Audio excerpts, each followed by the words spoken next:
നമസ്തേ. ജനനി Navratna മഞ്ജരിയുടെ class ചർച്ച തുടരുകയാണ്. കഴിഞ്ഞ ക്ലാസ്സിൽ നമ്മൾ പറഞ്ഞിരുന്നു ദേവി നാദരൂപിണിയാണെന്ന്. നാദരൂപിണി എന്ന് പറഞ്ഞാൽ ശബ്ദരൂപിണിയാണ്. ശബ്ദം. ദേവി ചലനാത്മികയാണല്ലോ. അപ്പോൾ ചലിക്കുമ്പോൾ സ്വാഭാവികമായിട്ടൊരു ശബ്ദം കേൾക്കാൻ പറ്റും. അപ്പോൾ ആദ്യം ദേവി ആകാശമാണ്. ആകാശത്തിൻ്റെ ഒരു പ്രതീതി, ശൂന്യതയുടെ പ്രതീതി ഉണ്ടാക്കുന്ന ആകാശമാണ് ആദ്യം സൃഷ്ടിക്കുന്നത്. ആകാശം ഉണ്ടാക്കി കാണിക്കുകയാണ് ആദ്യം ചെയ്യുന്നത്. ആകാശത്തിൽ ധ്വനിമയമാണ് ആകാശം ശബ്ദമയമാണ്. കാര്യം എന്താണെന്ന് ചോദിച്ചാൽ ദേവി അവിടെ സ്പന്ദിക്കുന്നുണ്ട്. സ്പന്ദന പ്രവാഹമാണ്, ദേവിയുടെ സ്പന്ദന പ്രവാഹമാണ് ഈ ആകാശം. പക്ഷെ നമുക്ക് കേൾക്കാൻ പറ്റുന്നില്ല. കാരണം നമ്മൾ പിന്നീടുണ്ടായ പ്രപഞ്ച ദൃശ്യങ്ങളുടെ ചലനവും ശബ്ദവും കാരണം തനതായ ആകാശത്തിൻ്റെ ശബ്ദം നമുക്ക് കേൾക്കാൻ പറ്റുന്നില്ല. അത്രയേ ഉള്ളൂ. അപ്പോൾ ദേവി നാദരൂപിണിയാണെന്ന് നമ്മൾ അറിഞ്ഞു കഴിഞ്ഞു. കാര്യം എന്താണെന്ന് വെച്ചാൽ ദേവി ചലനാത്മികയാണ്. ചലനം എവിടെ ഉണ്ടായാലും അവിടെ ഒരു നാദം നമുക്ക് ശ്രവിക്കാൻ പറ്റും. ഭഗവാനെ ആർക്കെങ്കിലും ദർശിക്കണമെന്ന് ആഗ്രഹിക്കുന്നവർ, ഭഗവാനെ ഉള്ളിലേ ദർശിക്കാൻ പറ്റൂ, അങ്ങനെ ആ ഭഗവത് ദർശനം ഇച്ഛിക്കുന്നവർ ധ്യാനമനനങ്ങളിൽ കൂടി മനസ്സിന് തികഞ്ഞ ഏകാഗ്രത നേടുകയാണ് ആദ്യം ചെയ്യേണ്ടത്. മനസ്സിന് ഏകാഗ്രത വർദ്ധിക്കുന്നതോടെ ഉള്ളിൽ സ്വയം മുഴങ്ങിക്കേൾക്കുന്ന നാദങ്ങൾ കേൾക്കാൻ ഇടവരും. ഗുരുദേവനെ പോലെയുള്ള ഋഷീശ്വരന്മാർ അനുഭവിച്ചതാണ്. നാം നമ്മുടെ മനസ്സ് ഏകാഗ്രപ്പെടുത്തിയാൽ മനസ്സിലാണ് ഈ ചിന്തകളും സങ്കല്പങ്ങളും, ആ സങ്കല്പങ്ങളും അതിനോടനുബന്ധിച്ചുള്ള വികാരങ്ങളും എല്ലാം നിറഞ്ഞിരിക്കുകയാണ് ഈ മനസ്സ്. ആ മനസ്സിനെ നമുക്ക് ഏകാഗ്രപ്പെടുത്താൻ കഴിഞ്ഞാൽ, ധ്യാനമനനങ്ങളിൽ കൂടി നമുക്ക് ഏകാഗ്രപ്പെടുത്താൻ കഴിഞ്ഞാൽ, അതായത് മറ്റ് ശല്യങ്ങളെല്ലാം മനസ്സിൽ നിന്ന് ഒഴിവാക്കിയാൽ, മനസ്സ് രൂപപ്പെട്ടിരിക്കുന്നത് ഈ ദേവിയുടെ ചലനമാണ്.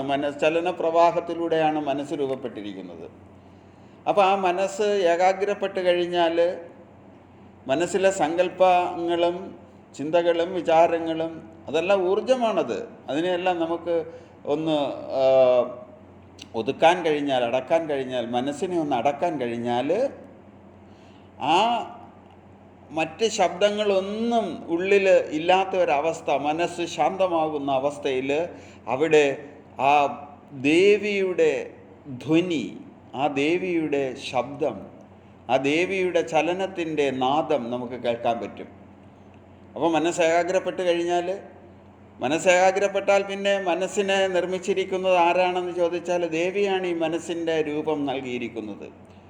ആ മനസ്സുണ്ടാക്കിയിരിക്കുന്നത് ദേവിയാണ്. അപ്പോൾ മറ്റ് ശബ്ദങ്ങളെ നമുക്ക് ഏകാഗ്രതയിൽ ഒഴിവാക്കാൻ കഴിഞ്ഞാൽ ദേവി ഉണ്ടാക്കിയിരിക്കുന്ന മനസ്സിൽ ആ ദേവിയുടെ ചലനം നമുക്ക് കേൾക്കാൻ പറ്റും, മുഴങ്ങി കേൾക്കാൻ പറ്റും. ഉള്ളിൽ നാദം കേൾക്കാനിട വരും. ഉള്ളിൽ നമുക്ക് നാദം കേൾക്കാൻ പറ്റും. ഏതവസ്ഥയിലാണ്? നമ്മൾ ധ്യാനമനനങ്ങളിൽ കൂടി മനസ്സേകാഗ്രപ്പെടുത്തിയാൽ മനസ്സിൽ സ്വയം മുഴങ്ങുന്ന നാദങ്ങൾ നമുക്ക് കേൾക്കാൻ പറ്റും.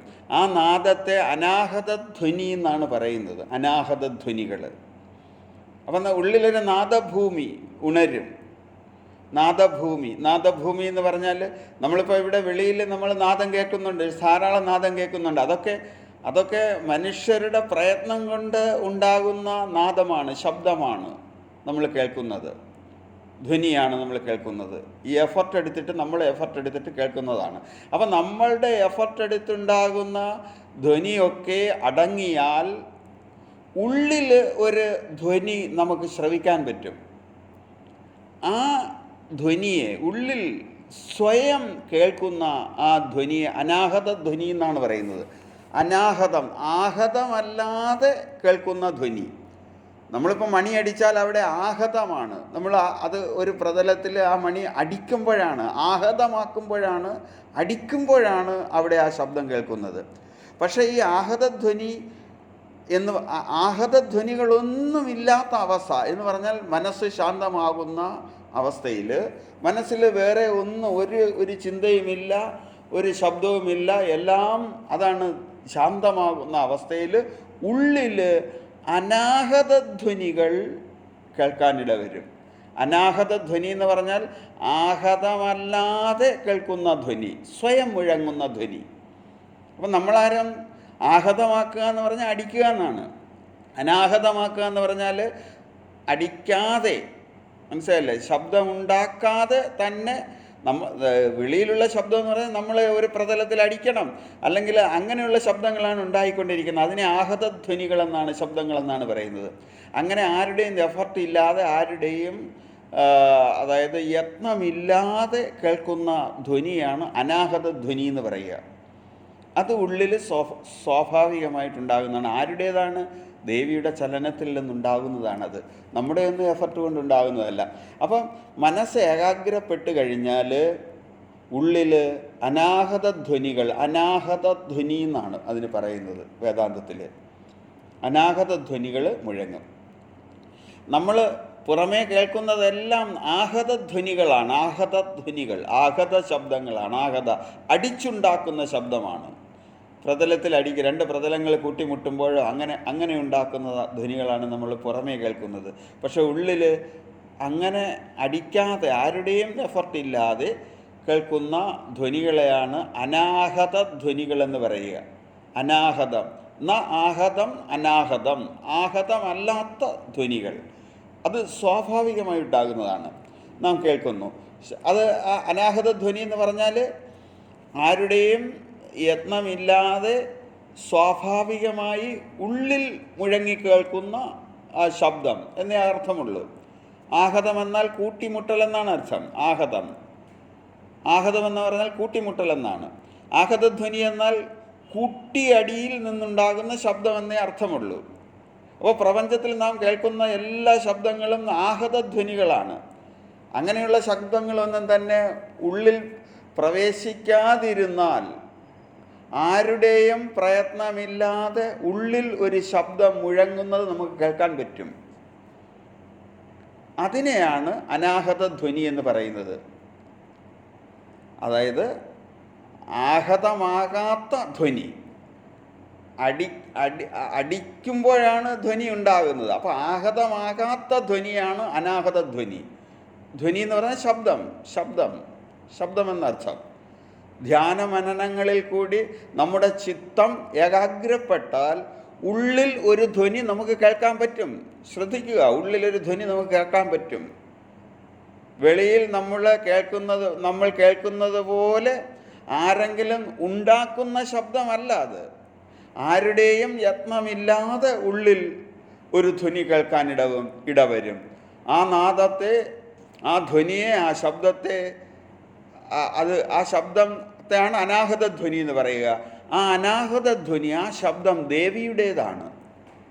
അതുകൊണ്ടാണ് ദേവി നാദരൂപിണിയാണെന്ന് നേരത്തെ നമ്മൾ പറഞ്ഞത്. നാദരൂപിണിയാണ്. നേരത്തെ നമ്മൾ ചർച്ച ചെയ്തു. ഇനിയിപ്പോൾ ഈ ശ്ലോകം ഇത് കഴിയുമ്പോൾ 2-3 ശ്ലോകങ്ങൾ പറയുമ്പോൾ നാദരൂപിണി എന്ന് ഈ ജനനിയെ സംബോധന ചെയ്യുന്നുണ്ട് ഗുരുദേവൻ. മനസ്സിന് ഏകാഗ്രത വർദ്ധിക്കുന്നതോടുകൂടി മധുരങ്ങളായ അനാഹതധ്വനികൾ സ്വയം മുഴങ്ങിക്കേൾക്കുന്ന നാദങ്ങൾ, അതിനെയാണ് അനാഹതധ്വനികളെന്ന് പറയുക. അനാഹതധ്വനി എന്ന് പറഞ്ഞാൽ ഒരു സാങ്കേതിക പദമാണ്. അത് നമ്മൾ മനസ്സിലാക്കണം. സ്വയം മുഴങ്ങിക്കേൾക്കുന്ന നാദങ്ങൾ നമ്മുടെ ഉള്ളിൽ കേൾക്കാനിട വരും. നമ്മുടെ ഉള്ളിൽ ഈ നാദങ്ങൾ മുഴങ്ങിക്കേൾക്കണമെങ്കിൽ നമ്മുടെ ചിത്തം ഏകാഗ്രപ്പെട്ട് നിശ്ചലത കൈവരിക്കണം. അപ്പോഴേ പറ്റുള്ളൂ. അപ്പോഴാണ് ഉള്ളിൽ മധുരങ്ങളായ അനാഹതധ്വനികൾ കേൾക്കാനിട വരുന്നത്. ഈ ധ്വനികൾ കേൾക്കാൻ തുടങ്ങുന്നതോടെ ഉള്ളിൽ ആത്മപ്രകാശവും പടർന്ന് വ്യാപിച്ച് അനുഭവ വിഷയമാകും.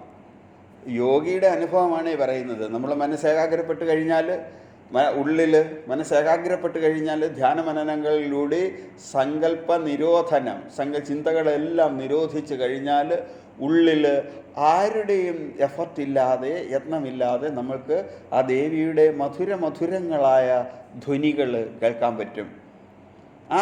ആ ധ്വനിയെ അനുഗമിച്ചുകൊണ്ട് ആ ധ്വനി വന്നു കഴിഞ്ഞ് കേട്ട് കുറേ നേരം കേട്ട് സ്വല്പം ആ ധ്വനിയോടൊപ്പം, ധ്വനി കേട്ട് കഴിഞ്ഞാൽ അതിനോടൊപ്പം തന്നെ അതിനോട് ചേർന്ന് ഉള്ളിൽ ആത്മപ്രകാശവും പടർന്ന് വ്യാപിച്ച് അനുഭവ വിഷയമാകും. ഈ ഭഗവാനെയും ആ ഉള്ളിൽ അനുഭവിച്ച് അതൊരു പ്രകാശരൂപേണ അതിനെയും നമുക്ക് അനുഭവിക്കാൻ പറ്റും. ആദ്യമേ ഒരു അനാഹത ധ്വനി, മധുരങ്ങളായ ധ്വനി ഉള്ളിൽ നമുക്ക് മുഴങ്ങി കേൾക്കാൻ പറ്റും. അതിനോടൊപ്പം ഉള്ളിൽ ആത്മപ്രകാശവും ആത്മാവ് ഭഗവാന്റെ പ്രകാശവും പടർന്ന് വ്യാപിച്ച് അനുഭവ വിഷയമാകും. അതായത് ഉള്ളിൽ മുഴങ്ങുന്ന അനാഹത ധ്വനികളോടൊത്ത് ഉള്ളിൽ പടർന്ന് വ്യാപിക്കുന്ന ജ്യോതിസിൽ ഒരു ജ്യോതിസ് ഉള്ളിൽ പടർന്ന്, അതിനോട് ഒപ്പം ഒരു ജ്യോതിസ്, ഒരു പ്രകാശം ഉള്ളിൽ പടർന്ന് വരും. ഉള്ളിൽ പ്രകാശിക്കും, വ്യാപിക്കും, പടർന്ന് വ്യാപിക്കും. അപ്പോൾ ആദ്യമേ ധ്വനി കേൾക്കും, അനാഹത ധ്വനി കേൾക്കും. ആ ധ്വനിയോട് അനുഗമമായി അതിനോട് ചേർന്ന് അതിനോടൊപ്പം ഒരു പ്രകാശവും ഉള്ളിൽ, ആ പ്രകാശം എന്ന് പറഞ്ഞാൽ ഭഗവാന്റെ പ്രകാശമാണ്, ജ്ഞാനപ്രകാശമാണ്, ജ്ഞാനത്തിൻ്റെ പ്രകാശമാണ്. ആ പ്രകാശവും ഉള്ളിൽ, അതാണ് ത്രിപുടി മുടിഞ്ഞ് തെളിഞ്ഞിടുന്ന ദീപം എന്നൊക്കെ ഗുരു ഇനി പറയുന്നുണ്ട്. ആ പ്രകാശവും അതിനോടൊപ്പം നമ്മുടെ ഉള്ളിലുണ്ടാകും. ആ നാദത്തിലും ആ പ്രകാശത്തിലും അറിയാതെ മനസ്സ് ലയിച്ചു ചേരും. അപ്പോൾ ഉള്ളിൽ നടക്കുന്നതാണ്. ഭഗവാനെ അന്വേഷിക്കുന്ന ഒരു യോഗിക്ക് ധ്യാനമനനങ്ങളിൽ കൂടി ഏകാഗ്രത കിട്ടിക്കഴിഞ്ഞാൽ, മനസ്സിന് ഏകാഗ്രത കിട്ടിക്കഴിഞ്ഞാൽ മനസ്സിൽ ഒരു ധ്വനി മണ്ഡലം, ധ്വനിമയമായ ഒരു ആകാശത്തിൻ്റെ അനുഭവം നമുക്കുണ്ടാകും. ധ്വനി കേൾക്കാൻ പറ്റും, മധുരങ്ങളായ ധ്വനികൾ കേൾക്കാൻ പറ്റും. ആ ധ്വനിയോടൊപ്പം മനസ്സിൽ ഒരു പ്രകാശം വ്യാപിക്കും. ആ പ്രകാശം ആരുടേതാണ്? ജ്ഞാനപ്രകാശമാണ്, ദൈവത്തിൻ്റെ പ്രകാശമാണ്, ഭഗവാന്റെ ബ്രഹ്മപ്രകാശമാണ്, ബ്രഹ്മത്തിൻ്റെ പ്രകാശമാണ്. ആ പ്രകാശവും അവിടെ വരും, അവിടെ പടർന്ന് വ്യാപിക്കും. അപ്പോൾ ആ ധ്വനിയിലും ആ മനസ്സിലും ആ ധ്വനിയിലും ആ പ്രകാശത്തിലും അറിയാതെ മനസ്സ് ലയിച്ചു ചേരും. അപ്പോഴാണ് ഉള്ളിൽ നമുക്ക് ഭഗവാനെ ദർശിക്കാൻ കഴിയുന്നത്. അപ്പോൾ ഭഗവാനെ ദർശിക്കുമ്പോൾ എന്താ സംഭവിക്കുന്നത്? ഉള്ളിൽ മനസ്സ് ലയിച്ച് മനസ്സിൽ വേറെ ഒന്നുമില്ല, എല്ലാം പോയി. മനസ്സാണ് ഈ സങ്കല്പങ്ങളും ഈ പ്രപഞ്ച ദൃശ്യങ്ങളും ത്രിപുടിയും എല്ലാം കൊണ്ട് നടക്കുന്നത്. അപ്പോൾ ആ അനാഹത ധ്വനിയിലും അതിനോട് ചേർന്ന് വരുന്ന പടർന്ന് വ്യാപിക്കുന്ന ജ്യോതിസിലും ആ ആകാശത്തിലും അറിയാതെ മനസ്സ് ലയിച്ചു ചേരുന്നു. അപ്പോഴാണ് ഉള്ളിൽ നമുക്ക് ഭഗവാനെ ദർശിക്കാൻ കഴിയുന്നത്. ഈ പ്രക്രിയയ്ക്ക് ഇതൊരു യോഗിക്ക് സംഭവിക്കുന്ന, നമുക്ക് സാധാരണക്കാർക്കൊന്നും നമ്മൾ ഇത് അറിഞ്ഞിട്ട് ഇനി നമ്മൾ പ്രയത്നിച്ചാൽ മതി, നമുക്ക് സാധ്യമാകും. നമ്മളിതൊന്നും അറിയുന്നില്ലല്ലോ. നമ്മൾ ഭഗവാനെ അന്വേഷിച്ച് എവിടെയെല്ലാമാണ് നടക്കുന്നത്. അതൊന്നും ഭഗവാനല്ല എന്ന് ഗുരു തന്നെ പറയുന്നുണ്ട്. ഇവിടെ ഒന്നുമില്ല എന്ന് ഗുരു പറയുന്നുണ്ട്. അത് എന്താണെന്നെങ്കിലും നമ്മൾ ചിന്തിക്കാൻ ആയിട്ടുള്ളൊരു ശ്രമം നടത്തണം. അപ്പം മരണവുമില്ല, പുറപ്പുമില്ല, വാഴ്വും നരസുരരാദികളും ഇല്ല എന്നാണ് ഗുരു പറയുന്നത്. അപ്പോൾ പിന്നെ നമുക്ക് എവിടെ ചെന്ന് ഇത് കിട്ടും? നമ്മളീ പരതി നടക്കുന്നത് ഇല്ലാത്തതിൻ്റെ പിറകിലാണ് നടക്കുന്നത്. ഇതൊക്കെ അദ്വൈത ദർശനത്തിൻ്റെ അങ്ങേയറ്റത്തെ പടിയാണ്. അത് പഠിക്കുവാനും അത് ഗ്രഹിക്കുവാനും അത് ബുദ്ധി കൊണ്ട് അറിയുവാനും നാം ഒരു പരിശ്രമം നടത്തിയില്ലെങ്കിൽ എത്ര ജന്മമെടുത്താലും ഗുരുവിൻ്റെ ദർശനത്തിലേക്ക് നമുക്ക് ഇറങ്ങിച്ചെല്ലാൻ പറ്റില്ല. അപ്പോൾ ആ ഗുരുവിൻ്റെ ദർശനം മാത്രമാണ് ഞാൻ പറയുന്നത്. ആ ഗുരുവിൻ്റെ ദർശനത്തിലേക്ക് ചെല്ലാനായിട്ട് ഗുരു വളരെ ലളിതമായിട്ട് ഈ കാര്യങ്ങൾ നമുക്ക് പറഞ്ഞു തരുന്നുണ്ട്. ഗുരു വളരെ പ്രയത്നിച്ചിട്ടാണ് ആ ഭഗവാനിൽ എത്താൻ പറ്റി, ഭഗവാനായി മാറാൻ ഗുരുവിന് കഴിഞ്ഞത്. അങ്ങനെ കഴിഞ്ഞിട്ട് ഗുരു നമുക്ക് ഉപദേശിക്കുകയാണ്. വളരെ ലളിതമാണിത്. ആ ഉപായങ്ങളും മാർഗങ്ങളും ഒക്കെ നമുക്ക് പറഞ്ഞു തരികയാണ്. അത് അദ്വൈത ദർശനമാണ്. അത് ലളിതമാക്കാനൊന്നും പറ്റില്ല. ലളിതമാക്കി പറയുക എന്ന് പറഞ്ഞാൽ ഇതിനപ്പുറം ഒരു ലളിതമാക്കി ആ ഭഗവത് ദർശനം എങ്ങനെ ഉണ്ടാക്കാൻ പറ്റും? അതൊരു അദ്വൈത ദർശനമാണ്, ആത്മീയ ദർശനമാണ്. ആത്മീയ ദർശനം ലളിതമായി പറയാൻ പറ്റില്ല. ഞാൻ ഈ ദർശനം മാത്രമാണ് പറയുന്നത്. അതുകൊണ്ട് പലർക്കും ഇത് അങ്ങോട്ട് ഗ്രഹിക്കുന്നില്ല എന്ന് എനിക്കറിയാം. പക്ഷേ എത്ര ജന്മം കഴിഞ്ഞാലും ഈ യാത്ര അവസാനിപ്പിക്കണമെങ്കിൽ ഇതറിയാതെ പറ്റില്ല. ഇതറിയാൻ ശ്രമിക്കൂ. എത്ര പ്രയാസമാണെങ്കിലും അതറിയാൻ ശ്രമിക്കണം. ഈ പ്രക്രിയ, ഈ മനസ്സിൽ നടക്കുന്ന, ഈ ഉള്ളിൽ നടക്കുന്ന ഈ പ്രക്രിയയെ ഈശ്വര സാക്ഷാത്കാരം നേടുന്ന അവസ്ഥയെ യോഗികളുടെയാണ്. ഇത് നിർവികൽപ്പ സമാധി എന്നൊക്കെ പറയും. ഞാനതൊന്നും പറഞ്ഞില്ലെന്നേ ഉള്ളൂ. അതിനൊക്കെ വേറെ വേറെ പേരുകളൊക്കെ ഉണ്ട്. ഇതിന് ഈ പ്രക്രിയയ്ക്ക്, ഉള്ളിൽ നടക്കുന്ന ഈ പ്രക്രിയയ്ക്ക് നാദാനുസന്ധാനം എന്ന് പറയും, അല്ലെങ്കിൽ നാദലയ യോഗം എന്നൊക്കെയാണ് വേദാന്തികൾ വിളിക്കുന്നത്. അതൊന്നും നമ്മൾ കേട്ട് വിഷമിക്കണ്ട, അതിൻ്റെ പിറകെ ഒന്നും പോകണ്ട. ഇത്രയേ ഉള്ളൂ സംഭവം. നമ്മൾ മനസ്സേകാഗ്രപ്പെടാൻ നാം എന്ത് പരിശ്രമവും എടുക്കണം. ആ ഭഗവാനിലേക്ക് നമുക്ക് പോകാനാണ് ഗുരു പറഞ്ഞു തരുന്നു. മനസ്സിനെ ഏകാഗ്രപ്പെടുത്തിയാൽ അതൊരു നിരന്തര അഭ്യാസം കൊണ്ട് അത് സാധ്യമാകുന്നതാണ്. നിരന്തരാഭ്യാസം കൊണ്ട് മനസ്സിനെ ഏകാഗ്രപ്പെടുത്തിയാൽ മനസ്സിൽ ധ്വനിമയമായ ആകാശം നമുക്ക് മനസ്സിൽ, നമ്മുടെ ഉള്ളിൽ നമുക്കതിനെ അനുഭവിക്കാൻ പറ്റും. അതിനൊക്കെ വേറെ പേരൊക്കെ പറയുന്നുണ്ട്. അതൊന്നും ഞാൻ ഇവിടെ ഇത്രയും തന്നെ പറഞ്ഞാൽ നമുക്ക് മനസ്സിലാവില്ല. അതുകൊണ്ട് പിന്നെ അതിൻ്റെ സാങ്കേതികത്വങ്ങളിലേക്ക്, ഇതൊക്കെ യോഗിയുടെ ഉള്ളിൽ ദർശിക്കുന്ന കാര്യങ്ങളാണ്. അപ്പോൾ അങ്ങനെ ദർശിക്കാൻ കഴിഞ്ഞാൽ നമ്മുടെ ഉള്ളിൽ നമുക്ക് ഭഗവാനെ ദർശിക്കാൻ പറ്റും, ഭഗവാനെ ഓർക്കാൻ പറ്റും, ഭഗവാനെ അനുഭവിക്കാൻ പറ്റും. അപ്പോൾ ഈ ഉള്ളിൽ ഈ നാദലയം, നാദത്തിൽ മനസ്സ് ലയിക്കുന്നതിന് നാദലയ യോഗം എന്നൊക്കെയാണ് പറയുന്നത്, വേദാന്തികൾ പറയുന്നത്. അനാഹത ധ്വനിയിലും അതിനുശേഷം വരുന്ന ജ്യോതിസിലും, ജ്യോതിസ് എന്ന് പറഞ്ഞാൽ പ്രകാശം, ആവിരാഭ പടരും എന്ന് പറഞ്ഞില്ലേ.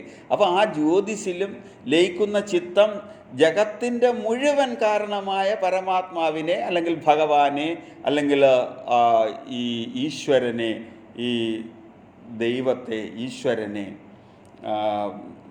ബ്രഹ്മത്തെ സൂര്യബിംബം പോലെ കണ്ടനുഭവിക്കും.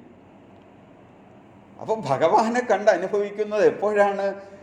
ആ ഉള്ളിൽ ഏകാഗ്രപ്പെട്ട് ഉള്ള് ശാന്തമായി ആ ശാന്തതയിൽ ഇരിക്കുമ്പോൾ അവിടെ വരുന്ന, സ്വയം കേൾക്കുന്ന ആ ദേവിയുടെ ചലനം, ദേവിയുടെ അനാഹത ധ്വനി, അത് മധുരമധുരങ്ങളായ ധ്വനികൾ നമ്മൾ ശ്രവിക്കും, നമ്മൾ കേൾക്കും. ആ ധ്വനിയോടനുബന്ധിച്ച് അതിനോടൊപ്പം അനുഗതമാകുന്ന ഒരു പ്രകാശമുണ്ട്. അപ്പോൾ അങ്ങനെ ധ്വനിയിൽ ഏകാഗ്രപ്പെട്ട് കഴിയുമ്പോൾ അവിടെ ഈ ഭഗവത് ദർശനം സൂര്യബിംബം പോലെ തെളിഞ്ഞു വരും. ആ ഭഗവത് ദർശനം വരുമ്പോഴാണ് അവിടെ പ്രകാശം, ആഭിരാഭ പടരും എന്ന് പറയുന്നത്. ഉള്ളിൽ ആഭിരാഭ പടരും, പ്രകാശം പടരും, വളരെ ഒരു പ്രകാശം പടരും. ആ പ്രകാശത്തിലും ആ ധ്വനിയിലും, ധ്വനിമയമായിരിക്കുന്ന അനാഹത ധ്വനിയിലും, ധ്വനി എന്ന് പറഞ്ഞാൽ നമ്മളുണ്ടാക്കുന്ന ധ്വനിയല്ല, അനാഹതമായ ധ്വനി, ആ അനാഹത ധ്വനിയിലും അതിനോട് അനുബന്ധിച്ച് വരുന്ന പ്രകാശത്തിലും ഇഴുകിച്ചേർന്ന് മനസ്സില്ലാതാകും. അപ്പം ആ ധ്വനിയിലും അതിനുശേഷം വരുന്ന ജ്യോതിസിലും ലയിക്കുന്ന ചിത്തം ജഗത്തിൻ്റെ മുഴുവൻ കാരണമായ പരമാത്മാവിനെ, ഭഗവാനെ, ഈശ്വരനെ, ഈ പ്രപഞ്ചത്തിൻ്റെ മുഴുവൻ കാരണമാണ്, ഈ പ്രപഞ്ചത്തെ മുഴുവൻ ഇങ്ങനെ ഉണ്ടാക്കി കാണിക്കുന്ന ആ ഭഗവാനെ സൂര്യബിംബം പോലെ നമ്മുടെ ഉള്ളിൽ കണ്ട് അനുഭവിക്കുന്നു. നമുക്ക് അനുഭവിക്കാൻ പറ്റും. ആ ആത്മസൂര്യൻ ഉള്ളിൽ പ്രകാശിക്കാൻ തുടങ്ങുന്നതോടെ പ്രപഞ്ചത്തിൻ്റെ മുഴുവൻ അതെന്ന് നമുക്ക് ബോധ്യം വരും. ആ വസ്തുവിനെ നമുക്കറിയാൻ പറ്റും. അപ്പോൾ എങ്ങനെ അറിയുന്നത്? അനാഹത ധ്വനിയിലും അതിനുശേഷം വരുന്ന ജ്യോതിസിലും ലയിക്കുന്ന ചിത്തമാണ്. ലയിച്ചു ചേരുന്ന ചിത്തം, ലയിച്ചു ഇല്ലാതാകുന്ന ചിത്തം, അവിടെ ചിത്തം ഇല്ലാതാകുകയാണ്. ആ ചിത്തം ഇല്ലാതാകുമ്പോഴാണ് അവിടെ നമ്മൾ സൂര്യബിംബം പോലെ ആ ഭഗവാനെ നമ്മുടെ ഉള്ളിൽ അനുഭവിക്കാൻ പറ്റും. അങ്ങനെ അനുഭവിക്കാൻ നമ്മൾ അനുഭവിക്കുന്നത് തന്നെയാണ് എല്ലാത്തിൻ്റെയും കേന്ദ്രബിന്ദു അതുതന്നെയാണ്. ആ ഭഗവാനാണ് പിന്നീട് ഈ കാണുന്നതിൻ്റെ എല്ലാ ഈ സർവ്വ പ്രപഞ്ച ദൃശ്യങ്ങളുടെയും കേന്ദ്രബിന്ദു ആ നമ്മുടെ ഉള്ളിൽ നമ്മൾ അനുഭവിച്ച ഭഗവാനാണെന്ന് നമുക്ക് ബോധ്യം വരും. സംശയാതീതമായി തെളിയും. ആരും പിന്നെ പറഞ്ഞൊന്നും കൊടുക്കണ്ട. അവിടെ പറഞ്ഞു കൊടുക്കാൻ ആളില്ല, കേൾക്കാൻ ആളില്ല, കാണാൻ ആളില്ല, ഒരു സങ്കല്പവുമില്ല, ഒന്നുമില്ല. ഭഗവാനെ നേരിട്ട് അനുഭവിക്കുകയാണ്. അങ്ങനെ അനുഭവിക്കുമ്പോൾ നമുക്ക് ബോധ്യം വരും, ഈ കാണുന്ന സർവ്വപ്രപഞ്ച ദൃശ്യങ്ങളും ആ ഭഗവാന്റെ വെറും കിരണങ്ങൾ മാത്രമാണെന്ന് സംശയാതീതമായി നമുക്കറിയാൻ കഴിയും. അപ്പം അതിനെന്താ ചെയ്യേണ്ടത്? സങ്കല്പനിരോധം കൊണ്ട് ശൂന്യമായി തീരുന്ന നമ്മുടെ ഉള്ളിൽ അനാഹതധ്വനി പെരുകി മുഴങ്ങും. ഞാൻ വീണ്ടും ആവർത്തിക്കുകയാണ്, അനാഹതധ്വനി പെരുകി മുഴങ്ങും. അത് നമ്മുടെ ഉള്ളിൽ നമുക്ക് കേൾക്കാൻ പറ്റും. ആ ധ്വനി നമുക്ക് കേൾക്കാൻ പറ്റും. ആ നാദഭൂമിയിൽ അമരണം, അതിൽ ലയിച്ച്, അതാണ് നാദഭൂമിയിൽ അമർന്ന്, ആ നാദഭൂമിയിൽ അമരണം, അതിൽ ലയിച്ച്, ആ നാദഭൂമിയിൽ അമരുക എന്ന് പറഞ്ഞാൽ അതിൽ ലയിച്ച് അങ്ങ് ഇല്ലാതാകുക എന്നാണ്. അമരുക എന്ന് പറഞ്ഞാൽ ആ നാദഭൂമിയിൽ അമർന്ന് അതിനോട് ശേഷം ആവിരാഭ പടരും. അതിനോടൊപ്പം അതാണ് അതിനോടൊപ്പം ആ നാദഭൂമിയിൽ അമർന്നു. നാദഭൂമി എന്ന് പറഞ്ഞാൽ വീണ്ടും ഞാനങ്ങ് പറയുകയാണ്, നാദഭൂമി എന്ന് പറഞ്ഞാൽ മനസ്സിലായി കാണും. നാദഭൂമി ഉള്ളിൽ ഈ ശൂന്യമാകുന്ന സങ്കല്പ നിരോധം കൊണ്ട് ശൂന്യമാകുന്ന ഉള്ളിൽ ഏകാന്തതയിൽ സങ്കല്പനിരോധം കൊണ്ട് ധ്യാനമനനങ്ങളിൽ കൂടി ഏകാഗ്രമാകുന്ന മനസ്സിൽ സ്വയം കേൾക്കുന്ന ഒരു നാദം നമ്മൾ അനുഭവിക്കും. ആ നാദഭൂമിയിൽ ഈ മനസ്സ് അമർന്നു പോകും, ലയിച്ചു പോകും, ഇല്ലാതാകും, മനസ്സ് ഇല്ലാതാകും. അപ്പം അതാണ് നാം ഇതുവരെ പറഞ്ഞുകൊണ്ടിരിക്കുന്നത്. അതിലെ മനസ്സങ്ങില്ലാതാകും. ഉള്ളിൽ പൊന്തി കേൾക്കുന്ന മധുരങ്ങളായ ശബ്ദങ്ങൾ അല്ലെങ്കിൽ നാദങ്ങൾ, ആ നാദങ്ങളിൽ, ആ ശബ്ദങ്ങളിൽ അമർന്ന് അങ്ങ് അലിഞ്ഞു ചേർന്ന് പോകും. അതിനെയാണ് അമരുക എന്ന് പറയുക. അമർന്ന് അതിനോടൊപ്പം ആവിരാഭ പടരും. അതിനോടൊപ്പം എങ്ങും പടരുന്ന പ്രകാശം നമ്മുടെ ഉള്ളിൽ അനുഭവിക്കുന്നത്. ആരുടെ പ്രകാശമാണ്?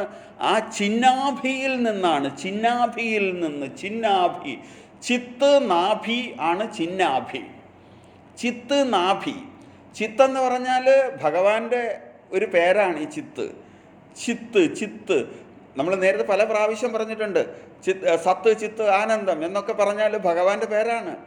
അപ്പം ചിത്താകുന്ന നാഭിയിൽ എന്ന് പറഞ്ഞാൽ, ചിത്തെന്ന് പറഞ്ഞാൽ ജ്ഞാനസ്വരൂപനാണ് ഭഗവാൻ. അപ്പോൾ ചിത്താകുന്ന നാഭിയിൽ, ആ നാഭി എന്ന് പറഞ്ഞാൽ കേന്ദ്രസ്ഥാനം എന്നർത്ഥം. ആ ചിന്നാഭിയിൽ അപ്പോൾ ആ ധ്വനി കേൾക്കുന്നു. ധ്വനിയോടൊപ്പം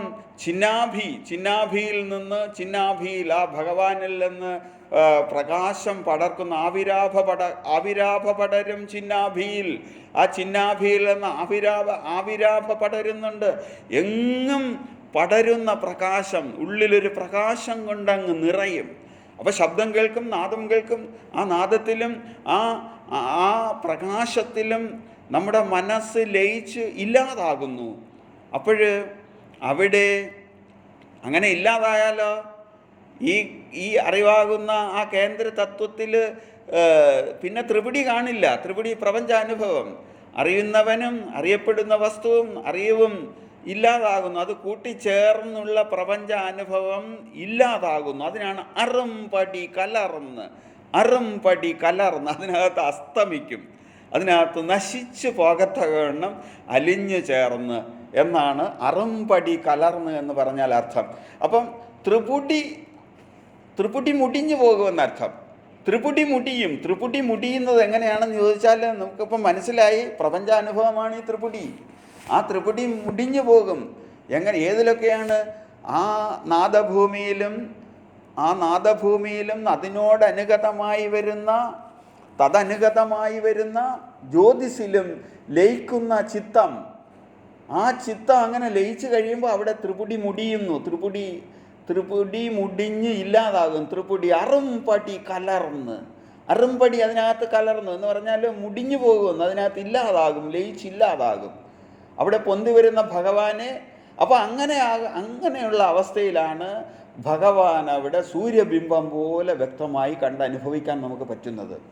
അപ്പോൾ അവിടെ ത്രിപുടി മുടിഞ്ഞു പോകണം, അറുംപടി കലർന്നാറിടുന്നു. അപ്പോഴാണ് എനിക്ക് ശാന്തമാകാൻ പറ്റുന്നത്, ആ ഭഗവാനെ ദർശിച്ച് ശാന്തമാകാൻ പറ്റുന്നത്. ഈ പ്രപഞ്ചം മുഴുവൻ ആത്മാവിൽ പ്രതിഭാസിക്കുന്നതായി കണ്ടനുഭവിക്കാൻ പറ്റും ആ സമയത്ത്. ഈ പ്രപഞ്ചം മുഴുവൻ നമ്മുടെ ഉള്ളിലുള്ള ആ ചിത്താകുന്ന കേന്ദ്രബിന്ദുവിൽ, ആ ബ്രഹ്മസ്വരൂപത്തിൽ, നമ്മുടെ ഉള്ളിലുള്ള ആ ബ്രഹ്മത്തെ അറിഞ്ഞു കഴിഞ്ഞാൽ അത് തന്നെയാണ് ഈ എല്ലാത്തിൻ്റെയും കേന്ദ്രസ്ഥാനം. ആ ബ്രഹ്മം തന്നെയാണ്, ആ ഭഗവാൻ തന്നെയാണ് എല്ലാം. അതാണ് ചിന്നാഭി, കേന്ദ്രസ്ഥാനം. ആ ആത്മാവിൽ പ്രതിഭാസിക്കുന്നതാണ് ഈ കാണുന്നതെല്ലാം, നാം കണ്ടനുഭവിക്കുന്നതെല്ലാം ആ നമ്മുടെ ഉള്ളിലുള്ള ചിന്നാഭിയിൽ പ്രകാശിക്കുന്നതാണെന്ന് നമുക്ക് കണ്ടനുഭവിക്കാൻ പറ്റും. ഏകാഗ്രപ്പെടുന്ന ചിത്തമാണ് ഈ ജ്യോതിർമയമായ നാദഭൂമിയിൽ അമർന്ന് ഭഗവത് ദർശനത്തിന് ശക്തമായി തീരുന്നത്. അപ്പോൾ ഭഗവത് ദർശനത്തിന് ശക്തമായി തീരുന്നത് നമ്മുടെ ചിത്തമാണ്. എങ്ങനെ ചിത്തം ഏകാഗ്രപ്പെട്ട് നാദഭൂമിയിൽ ലയിച്ച് ഇല്ലാതാകുന്ന ചിത്തമാണ് ജ്യോതിർമയമായ നാദഭൂമിയിൽ അമർന്ന് ഭഗവത് ദർശനത്തിന് ശക്തമായി തീരുന്നത്. നമ്മുടെ ഉള്ളം ഭഗവത് ദർശന സമർത്ഥമായാൽ നമുക്ക് പിന്നെ ആരോടും കലഹിക്കേണ്ടതില്ല. ആരുമില്ല നമ്മളെ സംബന്ധിച്ചിടത്തോളം, ഭഗവാൻ മാത്രമേ ഉള്ളൂ ഇവിടെ. അപ്പോൾ സദാ ശാന്തിയും സുഖവും നമുക്ക് കരഗതമാകും. ആ ഭഗവാനെ ദർശിച്ചാൽ ആരോട് കലഹം, ആരുണ്ട് ഇവിടെ? ഒന്നുമില്ല. ഭഗവാൻ മാത്രമേ ഉള്ളൂ എന്ന് നമ്മുടെ ഉള്ളിൽ നമ്മൾ ഒരു പ്രാവശ്യം അനുഭവിച്ചാൽ മതി. പിന്നെ സദാ ശാന്തിയും സുഖവും നമുക്ക് കരഗതമായിക്കൊണ്ടേയിരിക്കും. അങ്ങനെയുള്ള അവസ്ഥയിലേക്ക് എത്താൻ എന്നാണ് അമ്മേ എനിക്ക് ഭാഗ്യം കിട്ടുന്നത്. അമ്മ വിചാരിച്ചാലേ ഇതെല്ലാം നടക്കൂ. ഭഗവത് കടാക്ഷം വേണം, ഗുരുദേവൻ്റെ കടാക്ഷം വേണം എന്നാണ് എനിക്ക് അങ്ങനെയുള്ള ഒരു ഭാഗ്യം ലഭിക്കുന്നത്. അങ്ങനെ ആ ശാശ്വതമായ ശാന്തിയും ശാശ്വതമായ സുഖവും ആ ഭഗവാനിൽ നിന്നാണ് കിട്ടേണ്ടത്. ആ ഭഗവാനെ എൻ്റെ ഉള്ളിൽ ദർശിക്കാൻ കഴിഞ്ഞാൽ എനിക്ക് ശാശ്വതമായ സുഖവും ശാന്തിയും കിട്ടി. അതിനെന്നാണ് അമ്മേ എനിക്ക് ഭാഗ്യം കിട്ടുന്നത്? അതാണ് ചിന്നാഭിയിൽ ത്രിപുടി എന്നാണറും പടി കലർന്നാറിടുന്നു ജനനീ എന്നാണ് ആ ശ്ലോകം അവസാനിക്കുന്നത്. ഇത് ആധ്യാത്മിക തത്വമാണ്. ഒരു യോഗിക്ക് ദർശിക്കാൻ കഴിയുന്ന ഒരു അനുഭവ ദശയാണ് പറഞ്ഞത്. ഇത് നിരന്തരം കേൾക്കുക. ഇത് തന്നെ പിക്ചറൈസ് ചെയ്തിരിക്കുകയാണ് ഈ ക്ഷേത്രങ്ങളിൽ ദീപാരാധന സമയത്ത് എന്താ നടക്കുന്നതെന്ന് ചോദിച്ചാൽ, അവിടെ ശ്രീകോവിൽ അടച്ച് വെച്ചിരിക്കുകയാണ്. അവിടെ ധ്വനി കേൾക്കുന്നു, അവിടെ മണിനാദങ്ങൾ ഇങ്ങനെ കേൾക്കും. പിന്നെ ആ ഒരു പ്രകാശം ഇങ്ങനെ പരന്ന് വരും. ആ പ്രകാശത്തിൻ്റെയും ആ ധ്വനിയുടെയും അനുഭവത്തിൽ മനസ്സ് ഇല്ലാതായി കഴിയുമ്പോഴാണ് ആ ശ്രീകോവിൽ തുറന്ന് നമ്മൾ ആ ഭഗവാനെ ദർശിക്കുന്നത്. അത് ഈ നാദലയ യോഗം, ഒരു യോഗി തൻ്റെ ഉള്ളിൽ ഭഗവാനെ ദർശിക്കുന്നത് പിക്ചറൈസ് ചെയ്തിരിക്കുകയാണ് ഈ ക്ഷേത്രത്തിലെ ദീപാരാധന സമയത്ത്. അതൊക്കെ അറിഞ്ഞുകൊണ്ട് ദീപാരാധനയിൽ നമുക്ക് പങ്കെടുക്കാൻ കഴിയണം. അങ്ങനെ ഈ ആധ്യാത്മിക തത്വം അതിനകത്ത് ഇറങ്ങിച്ചെല്ലാൻ നമുക്കാകണം. അത് പാടുള്ളതാണ്, അത് വലിയ പാടാണ്, ഗ്രഹിക്കാൻ പാടാണ്. ബുദ്ധി കുറേ പ്രയത്നിച്ചാലേ നമുക്കതിലേക്ക് പോകാൻ പറ്റുകയുള്ളൂ. അതിന് ഭഗവത് അനുഗ്രഹം ഉണ്ടാകട്ടെ എന്ന് ഗുരുവിനോട് പ്രാർത്ഥിച്ചുകൊണ്ട് നിർത്തുന്നു. നന്ദി, നമസ്കാരം.